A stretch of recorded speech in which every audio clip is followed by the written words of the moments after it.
চলন্ত গাড়িতে ঘুমানো ভালো কথা নয়।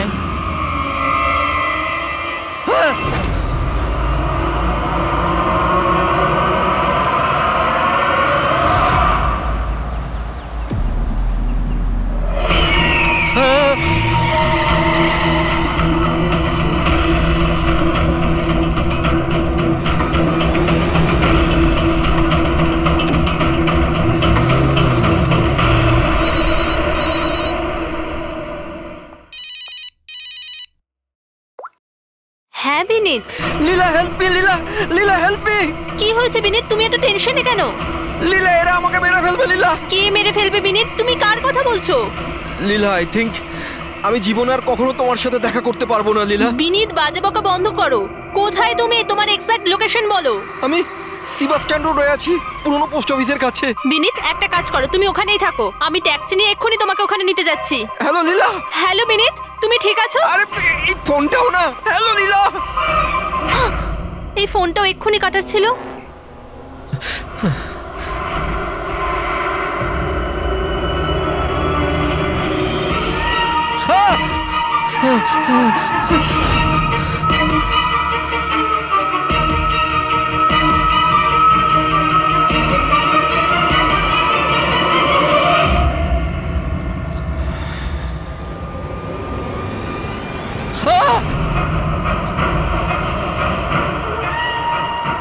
হে ভগবান, প্লিজ হেল্প মি। আমাকে আমার বাড়িতে ঠিক মতো পৌঁছে দাও প্লিজ।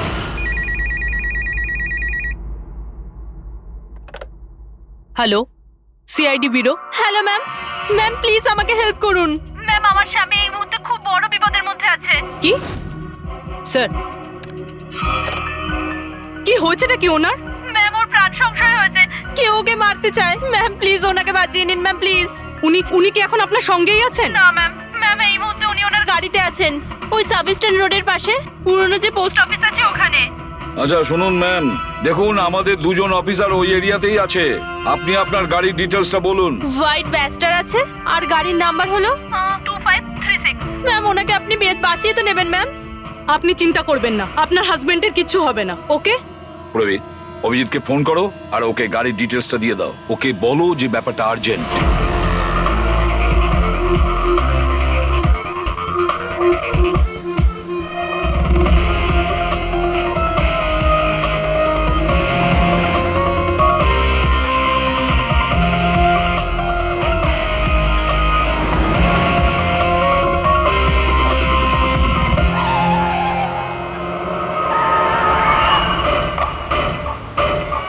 হ্যাঁ, এই নাম্বারটাই।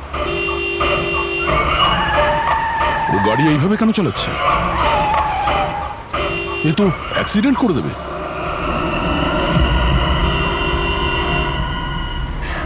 আমাকে ক্ষমা করে দাও, আমাকে ক্ষমা করে দাও। আমি মরতে চাই না, আমাকে ক্ষমা করে দাও। কার সঙ্গে কথা বলছে? গাড়িতে তো কেউই নেই। আরে বিনীত, কার সঙ্গে কথা বলছো? গাড়িতে তো কেউ নেই। হয়ে গেছে তোমরা দেখতে পাচ্ছ না এতগুলো লোক আমাকে ডাকছে? করছে কি? আমাকে ক্ষমা করে দাও, আমি মরতে চাই না। মনে হচ্ছে। বিনীত, বিনীত, বিনীত, তোমার অ্যাক্সিডেন্ট হয়ে যাবে, গাড়িটা থামাও বলছি।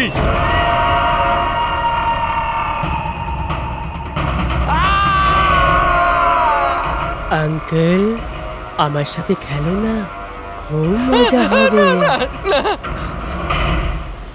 বিনীত, গাড়ি থামাও, সাইডে দাঁড় করাও।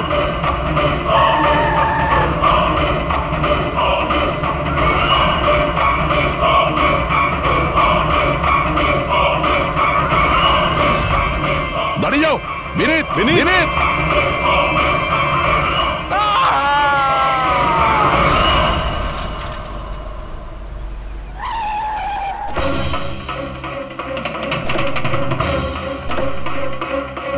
বিনীত, ও নো, এ তো মারা গেছে।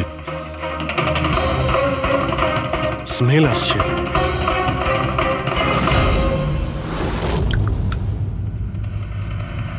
মদ।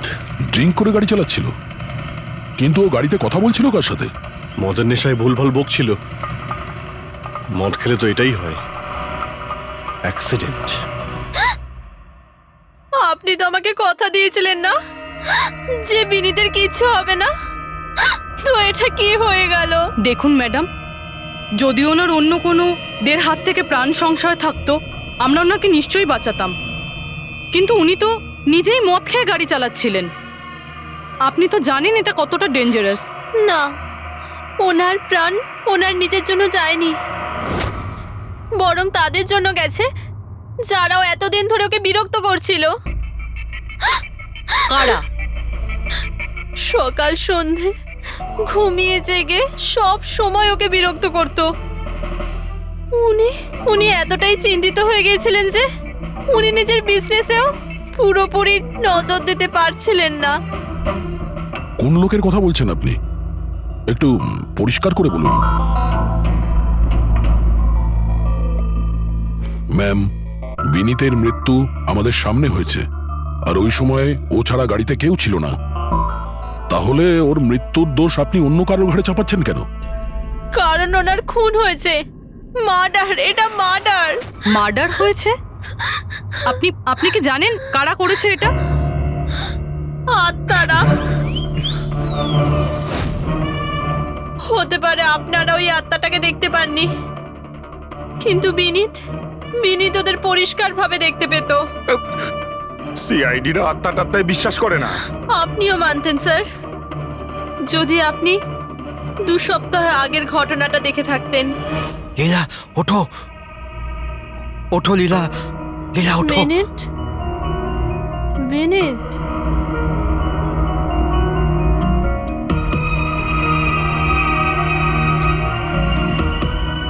বিনীত,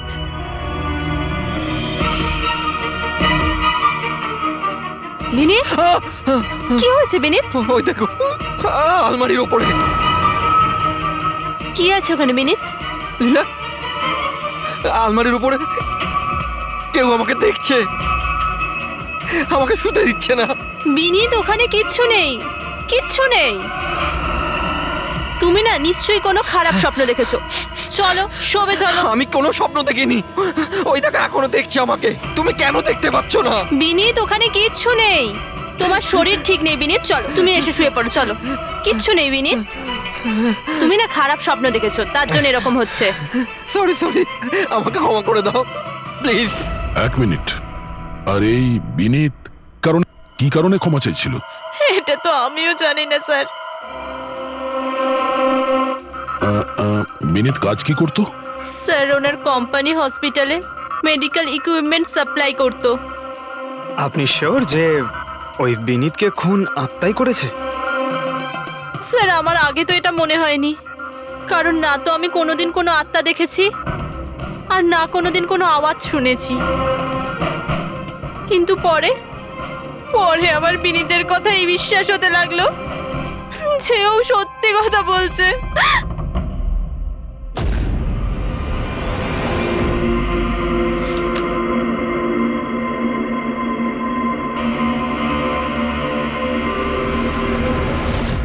হ্যাঁ বস, এর মৃত্যুর একটাই কারণ চোখে পড়ছে, এর মাথার ওপর লাগা আঘাতটা, যেটা অ্যাক্সিডেন্টের কারণে লেগেছে। ঠিক তো ডক্টর সালুকে? আর কোনো কারণ নেই তো? হ্যাঁ, দয়া, ভিসারাল স্যাম্পলকে চেক করা এখনো বাকি আছে, কিন্তু প্রাইমা ফেসি তো এটাই বলছে মৃত্যুর কারণ অ্যাক্সিডেন্ট। আর বস, এর রক্তের মধ্যে আমি অ্যালকোহল অনেকটা বেশি মাত্রায় পেয়েছি। ও, আমার মনে হচ্ছে সেই কারণেই ওর হ্যালুসিনেশন শুরু হয়, আরো ধাক্কা মেরে দেয়। তার মানে হলো এটা কোনো খুনের ব্যাপার নয়। আমরা চাইলেই ওদের বডিটা ফেরত দিয়ে দিতে পারি। যদি কোনো ডাউট থাকে সেটা ভিসারাল স্যাম্পল থেকে জানা যেতে পারে। কি জানি স্যার, আমার কেমন যেন মনে হচ্ছে যে এই কেস অতটা সোজা নয়। কারণ আমরা যখন লীলাকে জিজ্ঞাসা করলাম যে এই বিনীত কার কাছে ক্ষমা চাইছিল, তখন কথাটা এড়িয়ে গেল। আমরাও কি শেষকৃত্যে যাব নাকি? ওখানে আত্মীয়রাও থাকবে, বন্ধুরাও থাকবে, অনেকেই থাকবে। যদি কিছু জানতে পারা যায়। যাও, নিশ্চয়ই যাবে ফিউরালে।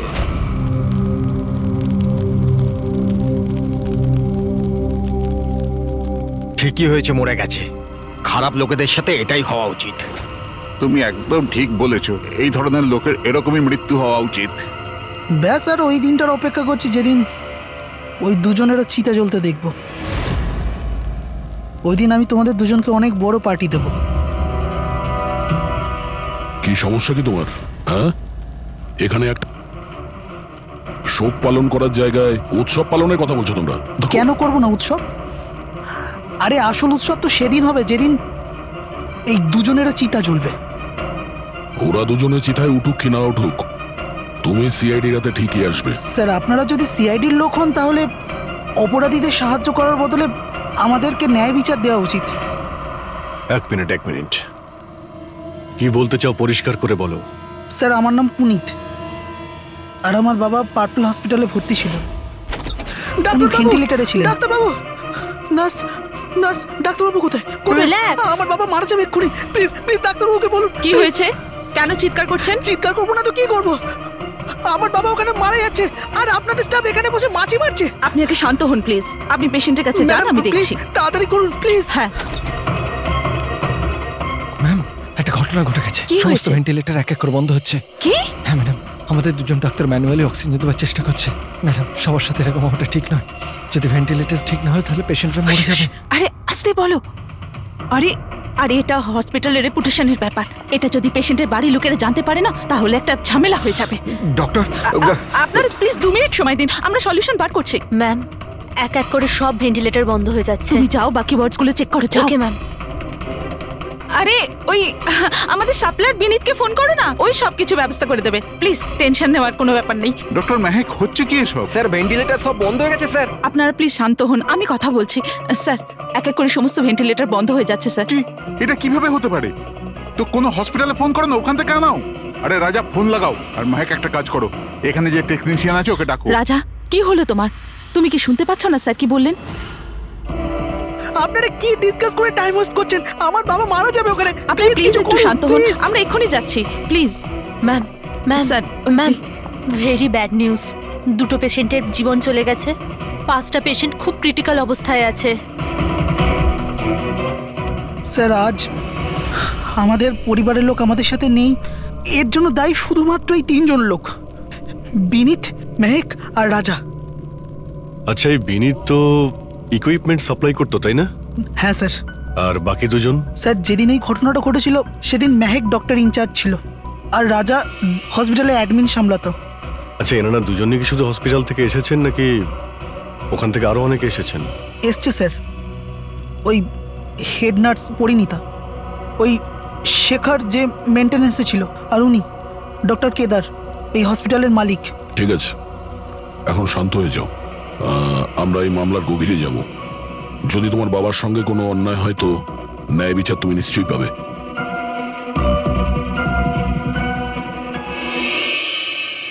এখন বুঝতে পারছি বিনীত ক্ষমা চাইছিল কেন। আমাকে ক্ষমা করে দাও, আমি মরতে চাই না, আমাকে ক্ষমা করে দাও। আর এটাও বুঝতে পারছি যে বিনীতের মৃত্যুতে সবাই এত খুশি কেন। তার মানে বিনীতের মৃত্যুর কারণ যে কেউ হতে পারে। আর বিনীতের পরে খুনির পরের শিকার এদের দুজনের মধ্যে কেউ হতে পারে।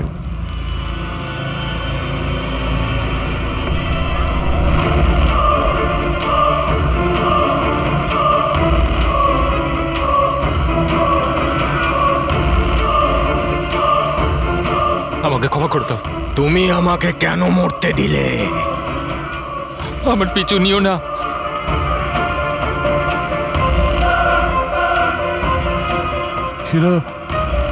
এরা কথা কার সঙ্গে বলছে?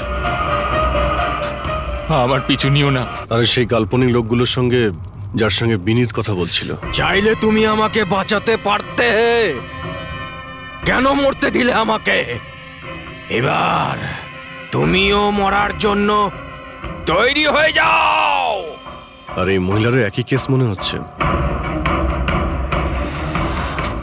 ছাড়, ছাড় আমায়, ছাড় আমায়, আগুনের দিকে টানিস না। আমার কোনো দোষ নেই এতে। ছাড়, ছাড়, ছাড়, ছাড় আমায়, ছাড় আমায়, ছাড়, ছাড়, টানিস না আমায় আগুনের দিকে, ছাড়। আরে কি করছো নাকি? কি করছো? এদিকে এসো। আরে তুমি কি করছিলে? হ্যাঁ, আমি একটু ডিস্টার্ব আছি, এতে আপনারা কি করবেন? আমার ডিস্টারবেন্সের সাথে আমায় নিজেকেই লড়তে হবে। তুমি এদিকে এসো, একটু দূরে দাঁড়াও, ওই দিকটায় যাও।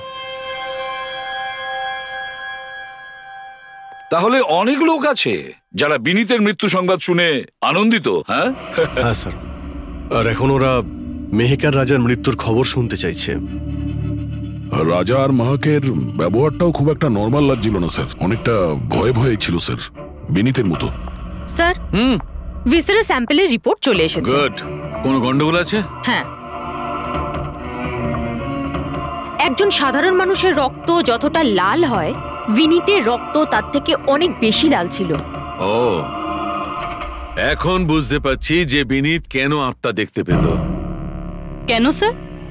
পুরবী, মানুষের রক্ত যখন সাধারণের থেকে অনেক বেশি লাল হয়, তার মানে এইটা দাঁড়ায় যে ওই মানুষটি অনেক বেশি দীর্ঘ সময় ধরে কার্বন কম্পাউন্ডের সংস্পর্শে ছিল, আর এই কার্বন কম্পাউন্ডের কারণেই ওর হ্যালুসিনেশন হতো ভীষণ ভাবে। তার মানে কেউ জেনে শুনে বিনীতকে ওই কার্বন কম্পাউন্ডের সংস্পর্শে এনেছিল, যার ফলে বিনীতের মানসিক অবস্থা খারাপ হয়ে গেল আর ওর মৃত্যুর কারণও হয়ে গেল।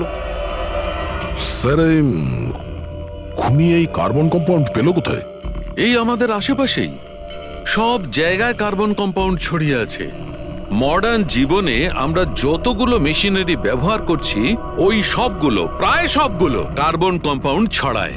হ্যাঁ, যে কেউ মেশিনের উপর এরকম কারুকার্য করে এটা করতেই পারে।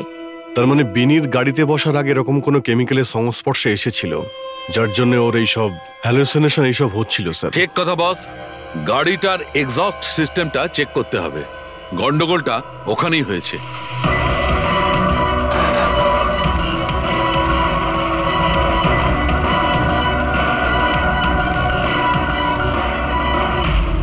সালুঙ্কে স্যার তো ঠিকই বলছিলেন স্যার, পেট থেকে তো কেমিক্যাল বেরিয়ে আসছে। একটা কথা তো তাহলে ঠিক পঙ্কজ, ওই আত্মা বলে কিচ্ছু ছিল না। স্যার, তার মানে এখন খুনের নিশানায় দুজন রয়েছে, রাজা আর মেহেক।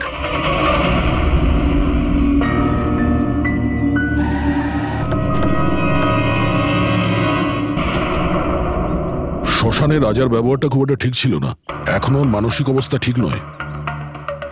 আরে স্যার, দরজা তো খোলা। আচ্ছা, খুনি রাজার কাছে পৌঁছে যায়নি তো? এসব কি হচ্ছে? ক্যান্ডেলস।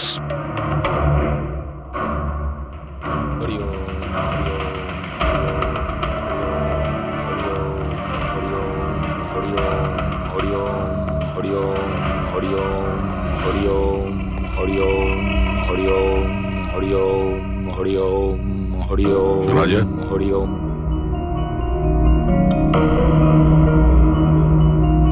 এখন ঠিক আছো? কারা আপনারা? সিআইডি। বিনীতের শেষকৃত্যে দেখা হয়েছিল আমাদের। তুমি আগুনে ঝাঁপাতে যাচ্ছিলে, আমরা তোমাকে আটকেছিলাম, মনে আছে? ঝাঁপ দিতে যাচ্ছিলে, আমরা তোমাকে। এবার আপনাদের আমাকে আটকানোর বা বাঁচানোর কোনো দরকার নেই। যতক্ষণ বিনীতের খুনি ধরা না পড়বে, তোমারও প্রাণের সংশয় আছে। আচ্ছা, একদম ঠিকঠাক বলো, ওই 12 জন রোগীর মৃত্যু কি তোমার গাফিলতিতে হয়েছিল? খবরদার বলছি, আমার ওপর এরকম নোংরা আর মিথ্যা অপবাদ দেবেন না। আমি নির্দোষ, আমার জন্য কেউ মরেনি। শান্ত হও, শান্ত হও। রাজাকে অনেক কষ্টে শান্ত করেছি, ওকে ডাকাবেন না। আপনি কে? আমার নাম শ্লোক। আমি রাজাকে এই খারাপ সময় থেকে বার করে আনবার চেষ্টা করছি। ও, তার মানে আপনি সাইকিয়াট্রিস্ট? সাইকিয়াট্রিস্ট নয়, সাইকি, মিডিয়াম। এই জগৎ আর অন্য জগতের সঙ্গে একটা সেতু ভেবে নাও। অন্য জগৎ? অন্য আবার কোন জগৎ? ওই আত্মাদের জগৎ। যদিও আমরাও একটা মাধ্যম, অপরাধ দুনিয়া থেকে নিয়ে জেলের ভেতর গারদের পেছনে পৌঁছানোর পুল। আপনারা আমাকে জেলে পাঠাবার চেষ্টা করছেন কেন?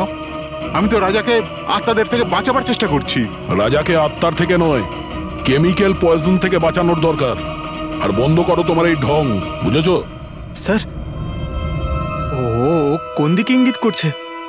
ওই বুড়ো লোকটার দিকে, যে এসি নিচে দাঁড়িয়ে রয়েছে। ও কার কথা বলছে? আমি তো কাউকে দেখতে পাচ্ছি না। আমিও দেখতে পাচ্ছি না। মানুন বা না মানুন, এই ঘরের মধ্যে কোনো শক্তিশালী আত্মা আছে যে রাজার ক্ষতি করতে চাইছে। এক্ষুনি জেনে যাবেন।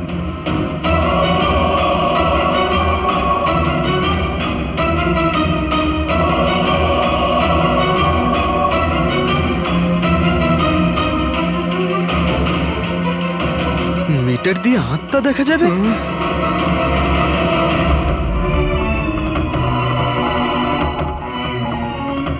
দেখলেন, ওই আত্মাটা এসির পাশেই আছে। আমার ইএমএফ মেশিন মিথ্যে বলবে না।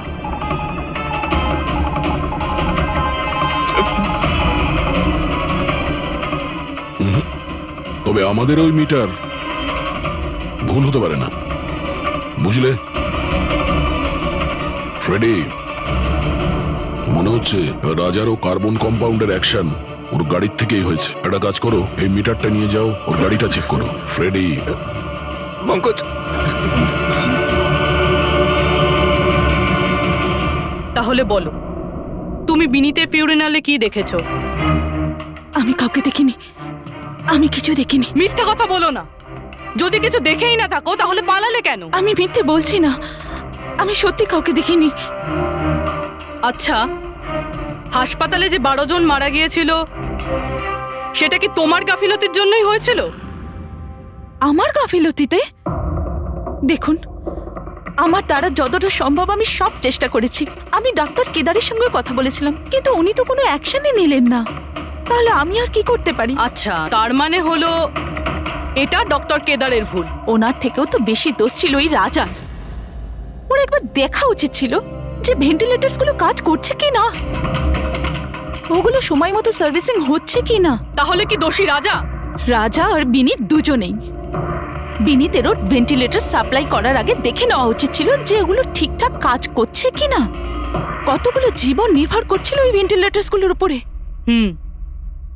মনে হচ্ছে রাজা আর বিনীতের জন্য তোমার মনে অনেক রাগ আছে। বিনীতের মৃত্যুতে নিশ্চয়ই খুশি হয়েছো তুমি। এটা কি বলছেন আপনি? একদমই না।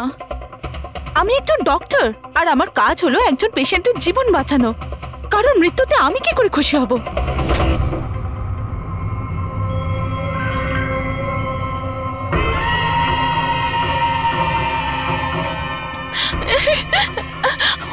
আবার এসে গেছে, আবার এসে গেছে। কিন্তু কিন্তু এখানে তো কেউই নেই। আরে এখানে কেউই নেই। দেখো, তুমি ভয় পেও না। যতক্ষণ আমি আছি তোমার কিছু হবে না, ঠিক আছে?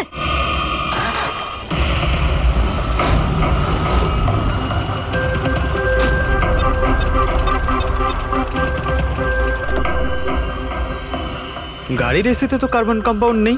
বাড়ির ভেতরে গিয়ে দেখা যাক, চল।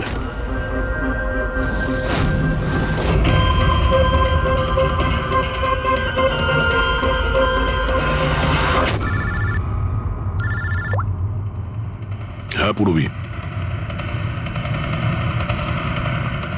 মেহেকের বাড়িতে কোনো কেমিক্যাল পাওয়া যায়নি?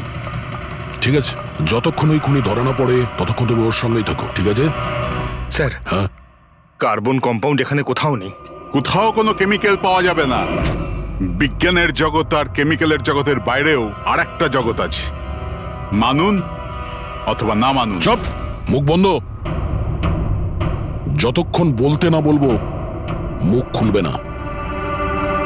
রাজাবাবু, আপনার ভয়ের কোনো কারণ নেই। আমরা আছি এখানে। যতক্ষণ না ওই খুনি ধরা পড়বে সিআইডি আপনার সঙ্গেই আছে। আমার সিআইডির দরকার নেই। ইনি রয়েছেন না আমার সুরক্ষা করার জন্য। আরে এটা কিভাবে সম্ভব? না রাজার বাড়িতে কেমিক্যাল পাওয়া গেছে আর না মেহেকের বাড়িতে পাওয়া গেছে। এটা কি করে সম্ভব? স্যার, আমরা রাজার বাড়িটাকে ভালো করে চেক করেছি, এক একটা কোণা দেখেছি, ওই গাড়িটাও চেক করেছি, কোথাও কিছু পাওয়া যায়নি। হ্যাঁ, কিন্তু দয়া, যদি কোনো কেমিক্যাল ব্যবহারই না হয়ে থাকে তাহলে রাজা আর মেহেকের হ্যালোজুলেশন হলো কি করে? কোনো তো একটা কারণ থাকবে। আর স্যার, যেভাবে বিনীতের কারের এসিতে কেমিক্যালের ব্যবহার করা হয়েছে, এটা কোনো আনপ্রফেশনাল কেউ করেছে বলে আমার মনে হয় না। একটা কাজ করা যাক, যারা মারা গেছে তাদের বাড়িতে দেখো, হয়তো কেউ থাকতে পারে যে কেমিক্যালের বিষয়ে খুব ভালো করে জানে, বা কেউ কেমিক্যালের এক্সপার্ট। আর হ্যাঁ, হসপিটালের ওই স্টাফকে ডাকো। চিফ নার্স যে আছে না, হেড নার্স পরিণীতা, আর হেড টেকনিশিয়ান শেখর, আর মালিক কেদার, তিনজনকেই ডাকো। দেখা যাক।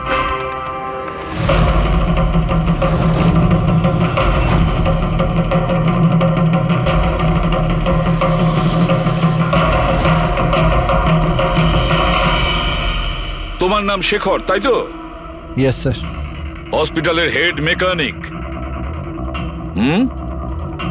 Main technician. তার মানে হসপিটালে যদি কোনো মেশিনে প্রবলেম হলে সবার প্রথমে তোমার কাছে খবর আসে। হ্যাঁ স্যার, ঠিক। তাহলে হসপিটালের ভেন্টিলেটর খারাপ ছিল সেটা তুমি জানতে না? স্যার, প্রথম থেকে জানতাম। তাহলে কেন কিছু করনি? কাউকে কিছু বলনি কেন? হ্যাঁ স্যার, এতে আমার কোনো দোষ নেই। তাহলে কার ভুল ছিল? স্যার, আমি প্রথমেই মেহেককে ভেন্টিলেটরের ব্যাপারে বলেছিলাম যে ভেন্টিলেটরসে প্রবলেম আছে আর যে কোনো সময় খারাপ হতে পারে।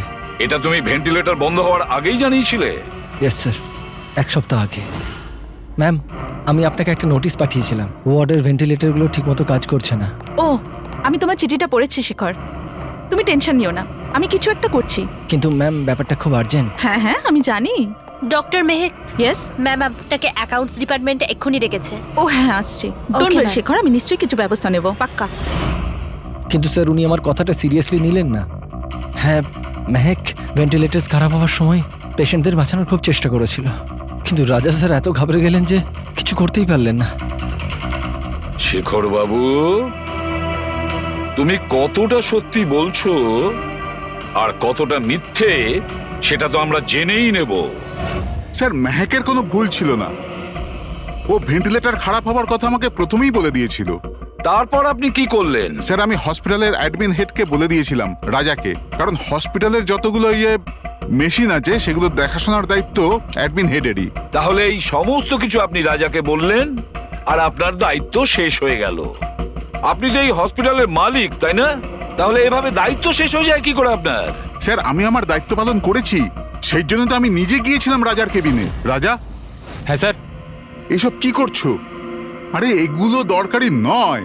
এতগুলো রোগীর শ্বাস প্রশ্বাস ভেন্টিলেটরের সাহায্যেই চলছে, আর তুমি এখানে বসে আছো। আরে কিছু করো। হ্যাঁ স্যার, আমি এক্ষুনি সাপ্লাইয়ের সাথে কথা বলে ভেন্টিলেটর চেঞ্জ করে দিচ্ছি। প্লিজ প্লিজ তাড়াতাড়ি করো। স্যার, আমি বুঝতে পারছি না যে ও ভেন্টিলেটর কেন পাল্টালো না। আমি অবাক হচ্ছি স্যার যে কেউ কেদারবাবুর দিকে আঙুল তুলছেন না। সবাই রাজা, বিনীত আর মেহেকের পিছনে পড়ে আছে। সেটাই তো, হসপিটালের মালিক না কেদার বাবু? তাহলে এই সমস্ত কিছুর দায়ভারও কেদার বাবু আপনার। কিন্তু স্যার, এবার আমি নিজে গিয়ে তো ঠিক করতে পারি না ভেন্টিলেটর। স্যার, আমার কাজ হলো কনসার্ন ডিপার্টমেন্টকে ইনফর্ম করা, আর আমি সেটা করে দিয়েছিলাম। বরং আমি বিনীতের সঙ্গে নিজে কথা বলেছিলাম। আমি ওকে বলে দিয়েছিলাম যে যদি এগুলো রিপেয়ার করা যায় তো রিপেয়ার করুক, না হলে চেঞ্জ করে দিক।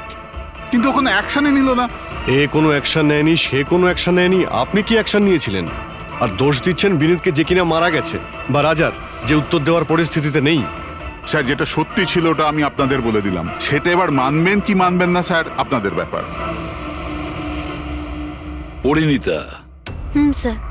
হসপিটালের হেড নার্স, তাহলে তুমি হসপিটালের ব্যাপারে নিশ্চয়ই সবকিছু জানো। হ্যাঁ স্যার। তাহলে এবার সত্যি করে বলো, এই যা কিছু হয়েছে কার গাফিলতির কারণে হয়েছে? তাড়াতাড়ি বলো। হ্যাঁ স্যার, বলছি। আমার সাথে বিশ্বাসঘাতকতা করার চেষ্টা করো না রাজা। আর হ্যাঁ, যদি মেশিনে কোনো ফিজিক্যাল ড্যামেজ থাকে তাহলে সেটা ওয়ারেন্টিতে আসে না। যদি তোমার নতুন ভেন্টিলেটর চাই তাহলে তোমাকে পুরো কস্ট পে করতে হবে, বুঝেছো? আমি তোমার থেকে বাজে লোক আজ অব্দি আমার জীবনে দেখিনি। এবার থেকে না তো আমাদের হসপিটাল তোমার থেকে কিছু কিনবে, না তো শহরের আর কোনো হসপিটাল। শোনো, এসব হুমকি অন্য কাউকে দেবে। তুমি জানো না আমি কে, যা করার করে নাও।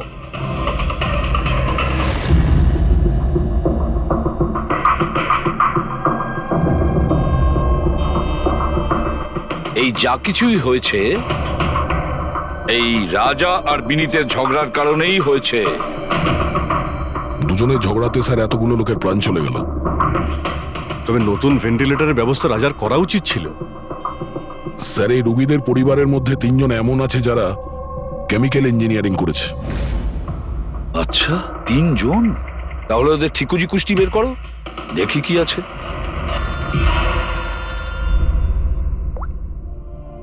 Hello ACB Pradyuman. হোয়াট? ঠিক আছে, আমরা এক্ষুনি পৌঁছচ্ছি। কি হয়েছে স্যার? রাজা মারা গেছে।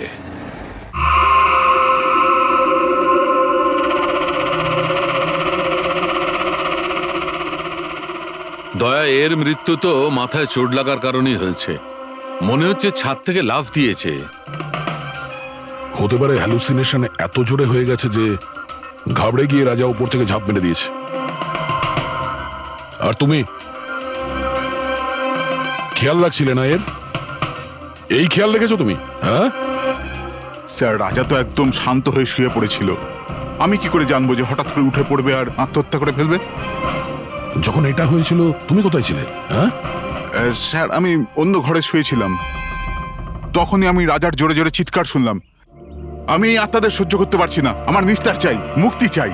আর যতক্ষণ আমি ওর কাছে পৌঁছবো ততক্ষণ ও ছাদ থেকে পড়ে গেছে। বাহ, কি অদ্ভুত ব্যাপার! রাজাকে একলা রেখে তুমি নাকে তেল দিয়ে ঘুমোচ্ছিলে? হ্যাঁ, আমি তো মনস্থির করেই ছিলাম ঘুমোবো না। কে জানে কিভাবে ঘুমিয়ে পড়লাম। নিশ্চয়ই আমাকে ওই আত্মাগুলোই ঘুম পাড়িয়ে দিয়েছিল। আপনি এটা দেখুন স্যার, মিটারের রিডিং কত বেড়ে গেছে। আমারও কিন্তু একটু ক্লান্তি ভাব লাগছে স্যার। আর দ্বিতীয়বার যদি আমাকে এই মিটার দেখিয়ে দিস না তাহলে মনে রাখিস। দয়া, 1 মিনিট ভাই, একটু মিটারটা দেখি। এই নিন। এই মিটারটা আমি রাখছি। হ্যাঁ, আমি ফেরত দিয়ে দেবো পরে। ঠিক আছে স্যার, কিন্তু দিয়ে দেবেন? হ্যাঁ, দিয়ে দেবো। বরং এখন তুমি বাড়ি গিয়ে একটু আরাম করো। ক্লান্ত হয়ে গেছো, একটু দুর্বল লাগছে। হ্যাঁ স্যার। ঠিক মতো ঘুমও হয়নি। যাও আরাম করো। এটা কি ডক্টর সালুকে? ওকে যেতে দিলেন আর এই মিটারটা রেখে দিলেন? দয়া, এই যে মিটারটা না, এটা খুব কাজের জিনিস।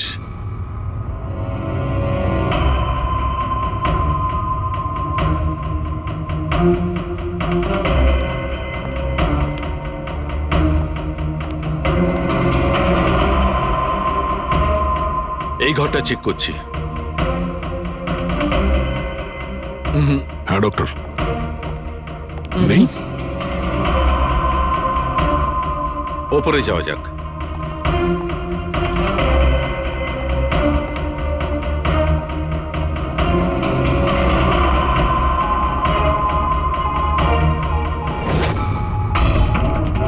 আরে সালুঙ্কে স্যার, সাবধানে! এই নিডলটা তো একেবারে জঙ্গলি ঘোড়ার মতো দৌড়চ্ছে।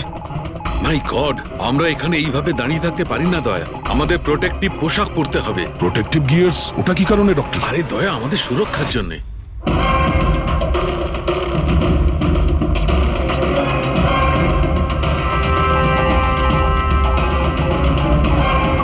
এই দেখো, সবচেয়ে বেশি মিটার রিডিং এখানেই পাওয়া যাচ্ছে, এই এসিটার নিচে।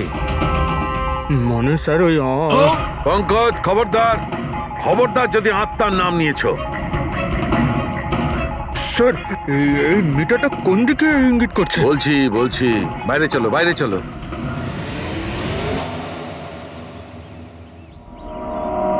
দেখেছো দয়া, এটা হচ্ছে ইএমএফ, ইলেকট্রোম্যাগনেটিক ফিল্ড ডিটেক্ট করে এটা।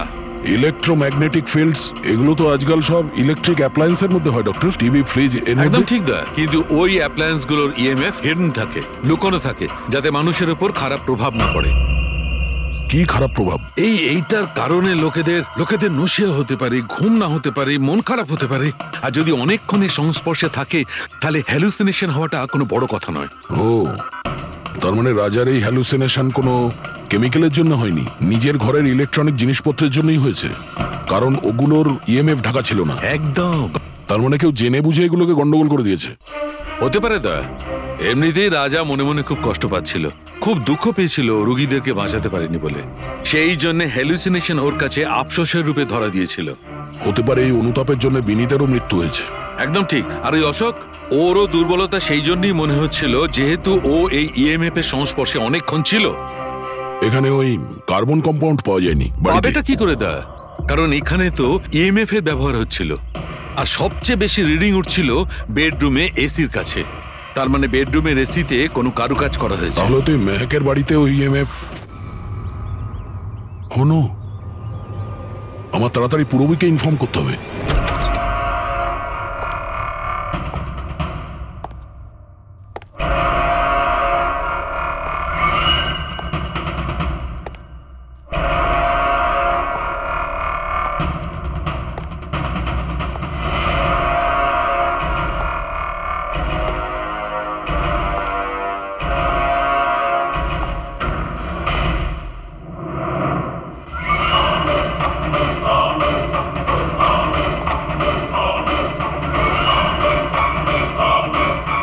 আমাকে একবার মেরে শান্তি হয়নি তোমার? আমাকে আবার মারতে এসেছো?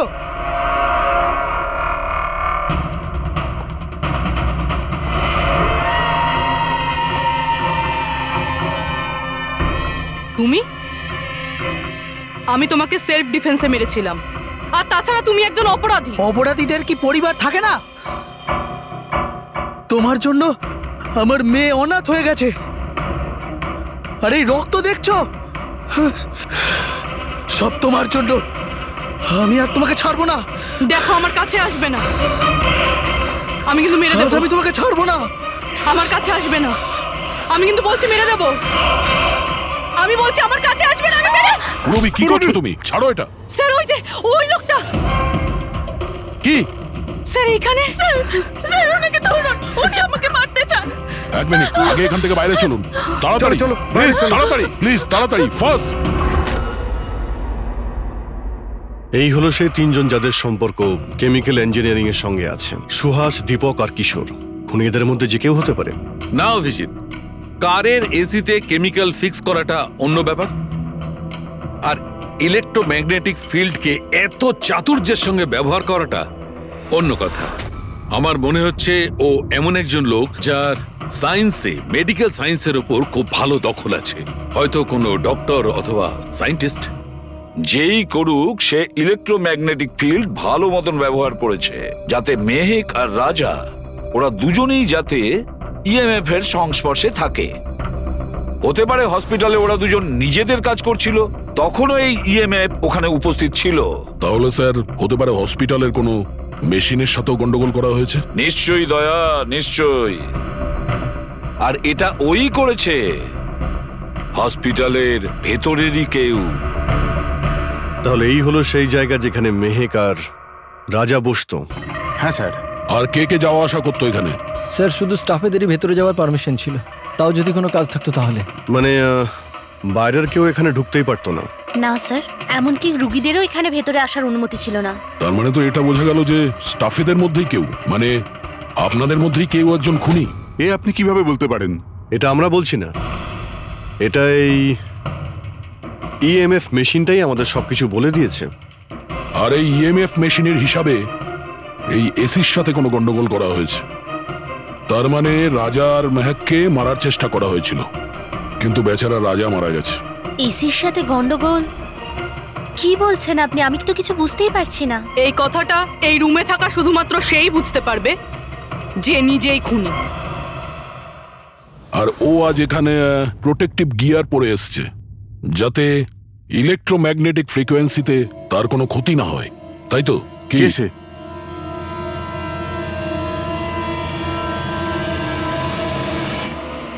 এদিকে এসো।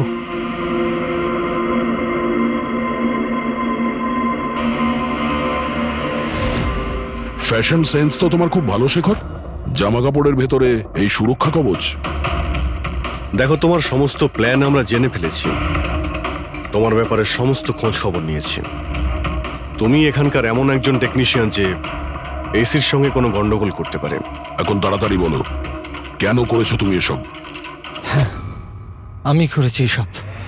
আর কি ভুল করেছি আমি যদি মেহেক, বিনীতা, রাজার ওপর অভিযোগ লাগিয়েছি। তো এদের জন্য 12টা পেশেন্টের মৃত্যু হয়েছে, যেটা আমি দেখতে পারিনি। তারপর আমি ভাবলাম যে এদের এরকমই মৃত্যু দেওয়ার প্রয়োজন আছে, যেভাবে 12টা পেশেন্ট মারা গেছে। সেই জন্য আমি ইএমএফ আর কার্বন কম্পাউন্ডের বিষ ব্যবহার করেছি ওদের মারার জন্য, যাতে এদেরকে এমন মৃত্যু দিতে পারি, মৃত্যু নয়, একটা ভয়ঙ্কর মৃত্যু। আর এটাই আমার ন্যায় বিচার। শাস্তি দেওয়ার অধিকার শুধুমাত্র আইনের আছে, অন্য কারণ নয়, বুঝেছো? তুমি জানতে যে এই কেমিক্যাল ব্যবহার করলে ওদের হ্যালুসিনেশন হবে, ওই মারা যাওয়া রোগীগুলো ওরা সামনে দেখতে পাবে, যার জন্য ও পাগল হয়ে যাবে, তাই তো? কিন্তু আমি আমার লক্ষ্য পূরণ করতে পেরেছি। যেরকম মৃত্যু আমি চেয়েছিলাম দিতে, সেরকমই মৃত্যু বিনীতার রাজাকে আমি দিয়েছি। কিন্তু দুঃখের ব্যাপার, মেহেককে আপনারা শেষ মুহূর্তে বাঁচিয়ে নিলেন। সফল তো তুমি তখন হতে যদি তুমি কোনো অপরাধ না করে ওদেরকে শাস্তি দিতে। তোমার আর ওদের মধ্যে কি পার্থক্য রইল? এখন তুমিও একজন খুনি, তবে তুমি কি শাস্তি পাবে সেটা এখন আদালত ঠিক করবে।